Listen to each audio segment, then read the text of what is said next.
Baik, selamat pagi Sobat Dokter Candlestick. Jadi di sini saya akan membahas untuk saham dengan kode buka, yaitu PT Bukalapak.com. PT Bukalapak.com ini adalah bergerak di industri marketplace. Untuk tanggal analisa yang saya gunakan yaitu tanggal 7 Juli 2023. Seperti biasa, saya menjelaskan di awal disclaimer bahwa data yang saya sampaikan ini adalah data yang diolah secara statistik yang menampilkan bobot harga dan proporsional persentase dalam jangka waktu tertentu. Kemudian saya tidak merekomendasikan untuk membeli atau menjual saham yang dibahas. Kemudian berinvestasi secara bijak, cari ilmu seluas-luasnya dalam investasi, agar pola kerja dan cara kerjanya paham untuk berinvestasi. Kemudian setiap investasi atau usaha apapun beresiko apabila tidak memahami kondisi yang dihadapi. Jadi untuk kondisi harga sendiri selama 1 tahun terakhir ya, kita bahas selama 1 tahun terakhir bahwa kondisi saham dari Bukalapak itu tertinggi di harga 354. Kemudian sempat mencapai titik terendah yaitu di angka 193. Jadi dari 354 ke 193. Di mana kondisi pada penutupan di Jumat kemarin itu sebesar 216 atau naik 11,92% dari kondisi titik terendah.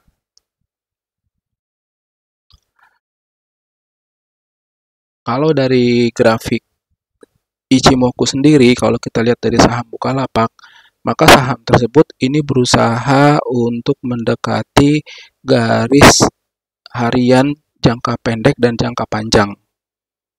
Dia akan melewati garis jangka pendek dan jangka panjang, kemudian dia mencoba untuk keluar dari cloud downtrend. Artinya ada upaya pasar agar Bukalapak ini sahamnya menjadi uptrend seperti itu.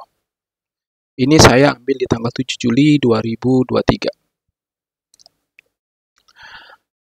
Kalau berdasarkan statistik yang saya punya dari bulan Agustus 2022, tepatnya 24 Agustus 2022, di penurunan saham, yaitu pada saat waktu itu berada di angka 310, itu maka akumulasi terbesarnya itu ada di angka 280. 280 itu nilai terbesar akumulasi, kemudian ada di angka 260, lalu kemudian yang terakhir ada di angka 210.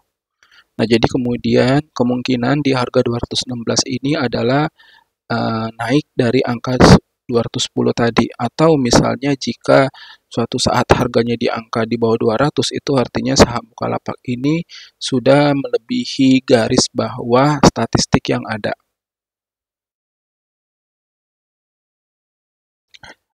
Nah, kalau kita lihat dari bulan 11 sendiri bahwa 210 itu adalah titik akumulasi. Akumulasi artinya banyak sekali investor-investor yang beli di angka 210. Lalu kemudian dengan target bisa jadi sampai di 260 atau 280. Seperti itu, karena kalau kita lihat juga banyak sekali investor yang memasukkan harga di 260. Lalu apa yang terjadi jika harga justru turun ke bawah di bawah 200? Ya artinya sesuai dengan analisa masing-masing sih, apakah mau average down, membeli dengan harga yang lebih murah, atau mau cut loss, atau mau membiarkan saja sampai kita sampai angka 260 seperti itu. Nah, kemudian kalau kita lihat secara tahunan dari pertama kali saham ini dibuka, yaitu pertama kali pernah menyentuh angka dari 1005. Nah, sampai sekarang menjadi angka 193. Sudah berapa persen itu terjadi penurunan dan akumulatifnya itu berada di angka 300. Artinya harga di 193 sendiri kalau mulai dari pembukaan penjualan pertama saham sampai dengan hari ini berarti berada di bawah rata-rata harga pasar. Artinya investornya pun juga banyak sekali beli di harga 300. Seperti itu. Nah, kalau dari analisa yang ada, berarti dari 216 pada kondisi saat ini dengan target 268, artinya jika teman-teman Sobat Candle ingin mempunyai target dari keuntungan antara 10-20% itu adalah suatu hal yang mungkin yang bisa tercapai. Tergantung kondisi dan analisanya gitu. Jadi menurut saya sih suatu hal yang mungkin jika kita ingin mendapatkan potensi keuntungan antara 10-20% di saham buka ini. Nah, sebagai penutup saya hanya menginformasikan ya, berinvestasilah secara bijak seperti biasa, coba dianalisa, gunakan uang yang baik, gunakan dari uang yang memang uang dingin, lalu kemudian setiap resiko, keputusan, keuntungan, kerugian adalah resiko dari pribadi masing-masing. Semoga bisa mendapatkan keuntungan. Terima kasih, selamat pagi.